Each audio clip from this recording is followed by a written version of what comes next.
Here's a mid-year update on the North Pacific albacore tuna market as a fishery that's recovering in volume, facing pricing pressure, and navigating regulatory uncertainty. On the West Coast, the season typically begins mid-June as this highly migratory species makes a counterclockwise journey from Japan to Mexico, then north along the West Coast. Commercial landings amounting to at least 500 metric tons have already been recorded in California and Oregon. Our latest pulse suggests tuna may have reached BC waters with over 75 vessels hailed into the fishery and fishing guides heading out. After 2023's record low harvest, the 2024 season saw a rebound with over 7,500 metric tons landed between Canada and the U.S., bringing harvests back toward normal volumes, although still below both 5- and 10-year averages. In 2024, treaty access let Canadian vessels fish U.S. waters, including Oregon, Washington, and Alaska, offering key flexibility as tuna moved north. With no treaty in place for 2025, fleets are confined to national waters, likely limiting harvests, tightening supply, and keeping prices elevated.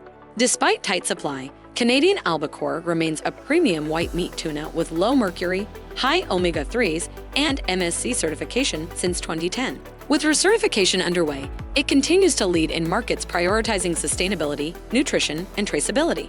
Globally, supply remains tight as depleted inventories and strong demand quickly absorbed the catch. Prices remain high, with continued upward pressure possibly into Q3 and Q4. While buyers in North America, Europe, and Japan are pushing back, limited availability of premium white meat albacore, especially in fresh and frozen loins, is keeping prices firm, driven by demand for quality, traceability, and clean label sourcing. Japan is the top harvester of North Pacific albacore, landing 35,000 to 45,000 metric tons annually via its year-round longline fishery, with peak season from spring to autumn. Japan retains most of its albacore catch for domestic use, exporting only 10,000 to 12,000 metric tons, mainly to East Asia and Europe. This limited export volume strains global supply as demand for certified, low-contaminant, sashimi-grade albacore continues to rise. Lastly, it's important to note that global markets feature both North Pacific and South Pacific albacore tuna.